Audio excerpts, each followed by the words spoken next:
இது வந்து காரைக்குடியில் நம்ம போட்டு கொடுத்துருக்குற ஒரு 2 கிலோவாட் ஆன் கிரிட் சிஸ்டம். இந்த 2 கிலோவாட் ஆன் கிரிட் சிஸ்டத்தில் தினமும் 8லேருந்து 10 யூனிட் கரண்ட் உற்பத்தி ஆகும். அப்போது ஒரு வீடு இப்போ இவங்க வந்து புதுசாக வீடு கட்டி அதில் வந்து இப்போ சோலார் சிஸ்டம் போடுறாங்க.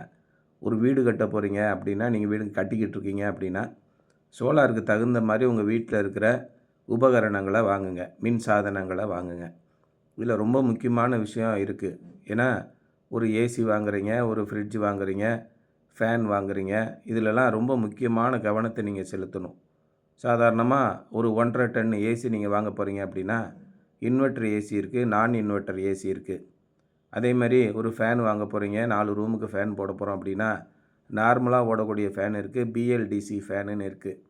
இதெல்லாம் என்னங்க பிஎல்டிசி ஃபேனு, சோலாரில் ஓடுறதுக்கு காற்று வராது, ஒன்றும் வராது அப்படின்னு சில பேர் சொல்லிக்கிட்டு இருக்காங்க.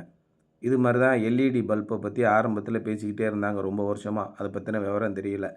அதே மாதிரி இன்வெர்ட்ரு ஏசியை பார்த்தோன்னே நிறைய மெக்கானிக் என்ன சொன்னாங்க, சார் இன்வெர்ட்ரு ஏசியெல்லாம் போடாதீங்க, கூலிங்கே ஆகாது, அதெல்லாம் ரிப்பேர் பண்ண முடியாது, வாரண்டி கிடைக்காது, போர்டு கிடைக்காதுன்னு என்னென்னமோ சொல்லிக்கிட்டு இருந்தாங்க.